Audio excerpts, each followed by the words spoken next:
결국에는 부동산 임대업을 법인 전환으로 하는 것의 목표는 딱 하나입니다. 상속세 세율 구간 50%를 20%에서 30% 정도 구간으로 낮춘다. 이게 거의 가장 중요한 포인트라고 보시면 되거든요. 그래서 이 정도만 돼도 선방했다고 봐요. 네, 안녕하세요. 절세로 미래를 바꾸는 절세미녀 김혜원 회계사입니다. 오늘은 이제 부동산 임대업을 운영하시는 분들 중에 법인 전환을 고민하시는 분들을 위한 영상을 준비해봤습니다. 최근에 이제 뭐 세제 개편안에서는 이제 부동산 관련한 세제에 대한 개편안이 뭐 별게 없었지만 앞으로 이제 자산 가치 상승에 대비해서 이제 미리미리 자산 이전을 고민하시는 분들이 많으시죠. 그럴 때 이제 가장 많이 하시는 고민이 과연 이 부동산 임대업을 법인 전환해야 될 것인가? 이거에 대한 고민을 굉장히 많이 하고 계신 것 같아요. 그냥 부동산 임대업을 개인으로 계속 할지 아니면 법인으로 넘길지, 그러면 그거에 따른 어떤 비용이라든가 세금 절감 효과가 진짜로 있는 것인지, 이런 것들을 이제 고민하시는 분들이 굉장히 많으시겠죠. 이 선택은 이제 세금, 그리고 이제 상속, 그리고 자산 관리에 모두 큰 영향을 미치기 때문에 결정하시기 전에 꼭 체크하셨으면 하는 핵심 포인트들을 오늘 영상에서 이제 준비해봤고요. 이 부분을 좀 깔끔하게 정리해드리도록 하겠습니다. 부동산 임대업 이 있고, 이걸 이제 법인 전환을 한다라고 하는 거는 이제 부동산이라고 하는 현물을 주식으로 바꿔주는 거예요. 그래서 부동산은 이제 대가를 받고 팔거나 아니면 대가를 받지 않고 그냥 무상으로 주는 경우가 있을 수 있는데, 대가를 받는 경우에는 이제 유상이전이기 때문에 넘기는 사람에게 양도세가 부과되고요. 그 다음에 무상으로 주게 되면 증여나 상속에 따른 세금이, 또 증여세, 상속세가 부과되는 것이죠. 근데 이 세금들은 전부 다 시가를 기준으로 부과가 됩니다. 그런데 이제 주식은 조금 산정 방식이 달라요. 우리가 이 부동산을 보유한 법인의 주식은요, 그냥 그 자산 가치만 보는 건 아닙니다. 그래서 최근에 발생한 이제 3년간의 이제 순손익 가치, 그리고 순자산 가치를 가중 평균하는 방식이거든요.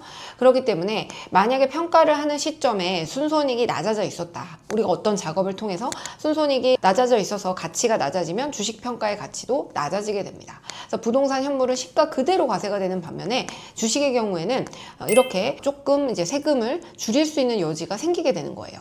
예를 들어서 100억짜리 부동산을 보유하고 있다라고 한번 가정을 해볼게요. 그러면 그냥 개인이 이제 보유한 부동산, 개인 사업자로 이제 부동산 임대업을 하는 상황에서 만약에 증여를 했다라고 하게 되면 이 부동산 가액 100억에 대해서 증여세, 상속세가 부과가 되는 겁니다. 반면에 100억 원짜리 부동산을 보유하고 있는 법인의 주식을 상속하게 되면, 혹은 그걸 증여하게 되면, 사망 이전에 만약에 우리가 순손익 가치를 좀 낮추는 작업을 하게 되면 주식 가치를 떨어뜨려서 우리 100억이 아니라 60억이 될 수가 있다는 거예요. 그렇게 되면 상속세는 이 줄어든 40억이죠. 자산의 가치가 40억이 줄어들었으니까 이 40억에 대해서 이제 50% 구간이기 때문에 약 20억의 상속세를 줄일 수 있는 그런 효과가 발생하게 되는 거고요. 바로 이런 이유 때문에 많은 부동산 임대업을 영위하는 분들이 개인 사업자를 법인으로 전환하는 이런 포인트가 생기게 되는 겁니다. 하지만 이 부동산 임대업을 법인으로 전환할 때 가장 허들이 되는 부분, 이게 바로 취득세예요. 법인 전환을 하게 되면 이제 개인 명의 부동산을 법인 명의로 전환을 하는 거기 때문에 이 과정에서 취득세가 부과가 되고요. 일반적인 건물은 취득세가 4.6%가 부과되죠. 그런데 만약에 대도시 내에 중과가 되는 지역이다 라고 하게 되면 이게 이제 중과가 되기 때문에 9.4%가 부과가 됩니다. 게다가 이 법인 전환을 할 때 이 취득세는요, 이게 개정이 되면서 시가를 기준으로 취득세가 부과되거든요.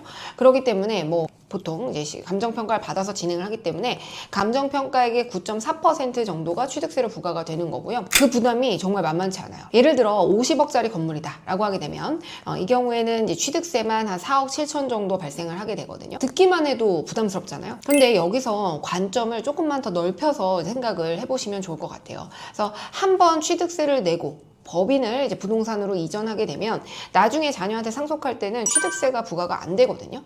그래서 원래는 개인 소유 부동산을 상속하게 되면 이제 부모가 자녀한테, 그리고 자녀가 손주, 손녀한테 넘길 때 그 단계별로 계속해서 취득세가 나오게 돼요. 반복적으로 취득세가 발생을 하게 되는 거죠. 근데 한 번만 법인으로 이전을 해두면 우리가 이제 그 이후에는 주식으로 상속이 되는 것이기 때문에 우리가 취득세가 부과가 되지 않는다는 거죠. 즉 선대에서 한 번 취득세를 납부를 해줌으로써 우리가 대대손손 취득세 부담을 줄이게 되는, 그 금액은 뭐 다 합쳐봐야 되겠지만 어쨌든 굉장히 많겠죠.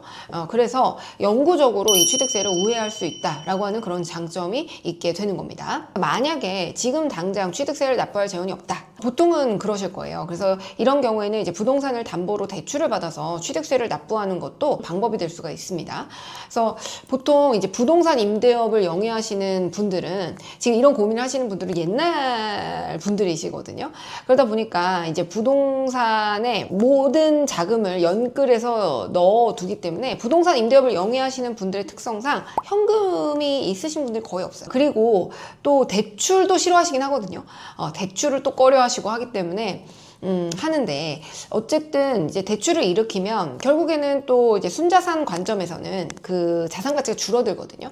그래서 주식 가치가 또 낮아지는, 그죠? 상속재산 가액이 낮아지는 그런 장점이 또 있습니다. 그래서 대출 이자가 아까울 수 있는데 이제 4%에서 5% 정도를 부담하고 상속세 구간을 40에서 50% 구간을 낮출 수 있다. 좀 이런 거로 생각을 좀 넓히셔서 이런 쪽에 이제 중점을 두시는 것이 좀 바람직하다라고 생각을 합니다. 그리고 이제 부동산 임대업을 법인으로 전환할 때 또 한 가지 꼭 고민하셔야 되는 세금이 있어요. 그게 바로 양도소득세 부분인데요. 개인 사업자 명의의 부동산을 법인으로 전환하게 되면 명의를 넘기는 거잖아요. 그렇기 때문에 개인은 법인의 부동산을 양도한 것이 되고 양도소득세를 납부해야 되는 의무가 발생하게 됩니다. 그런데 실제로 제가 상담해보면 대부분의 고객분들이 토지와 건물을 옛날부터 오래전부터 보유를 하고 계시기 때문에 이 취득가액이 굉장히 낮고 또 현재 시가는 대부분의 그 양도 차익하고 거의 비슷해요. 그러니까 지금 시가를 거의 양도 차익으로 봐도 무방한 옛날에 구매하셨기 때문에 자산 가치가 그만큼 상승했다는 건데 그 말인즉슨 양도세 부담도 막대하다는 얘기죠.